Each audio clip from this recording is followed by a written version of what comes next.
ઘણીવાર આપણી દ્વારા બનેલી કોઈ પરિસ્થિતિ અથવા ઘટના જે ભૂતકાળમાં બની ગઈ છે પણ આપણને નથી ગમતી, એનો અફસોસ કરીને આપણે વર્તમાનની જે જિંદગી છે એના પર પણ વિપરીત અસર પહોંચાડીએ છીએ ફ્રેન્ડ્સ. આવો કેવો અફસોસ હોય છે કે મેં કદાચ એવું કામ ન કર્યું હોત તો સારું હતું, એ દિવસે કોઈની સલાહ લીધી હોત તો સારું હતું, એ દિવસે ત્યાંથી વહેલો નીકળી ગયો હોત તો સારું હતું, એ દિવસે મારું આવું ડિસિઝન મેં ન લીધું હોત તો સારું હતું. આવા તમામ ડિસિઝન્સ પર તમને એવો અફસોસ આજે પણ થાય છે અને તમે દુઃખી થાઓ છો, તો આ તદ્દન ખોટું છે ફ્રેન્ડ્સ.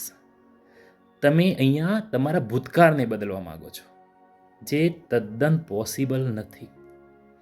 તમે હવે એ વાત પર તમારું મગજ બગાડી રહ્યા છો કે મેં આવું ન કર્યું હોત તો સારું હતું.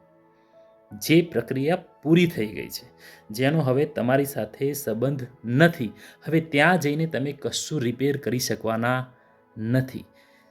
એ વસ્તુ બદલાય એવી જ નથી, ત્યાં સહેજ પણ ચેન્જ આવે એવું શક્ય જ નથી. જ્યાં કોઈ ચેન્જ આવી શકે એવું છે તો એ તમે છો. તમારી અંદર ચેન્જ આવી શકે એમ છે. તો એવી કોઈ ઘટના કે પરિસ્થિતિ જે તમને ન ગમતી હોય આજે પણ, કે જે તમારા દ્વારા થઈ ગઈ હોય કોન્શિયસલી અથવા અનકોન્શિયસલી, ત્યાંથી એક અનુભવ ઉઠાવો અને પોતાની જાતને બદલી નાખો.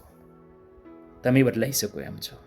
યસ, એ ઘટના નહીં, તમે બદલાઈ શકો એમ છો જો તમે ઈચ્છો તો. અને આવી કોઈ ઘટના જે તમને નથી ગમતી ફરીવાર ના બને એના માટે તમે પોતે તૈયાર થઈ શકો એમ છો. યસ, તમે બદલાઈ શકો એમ છો.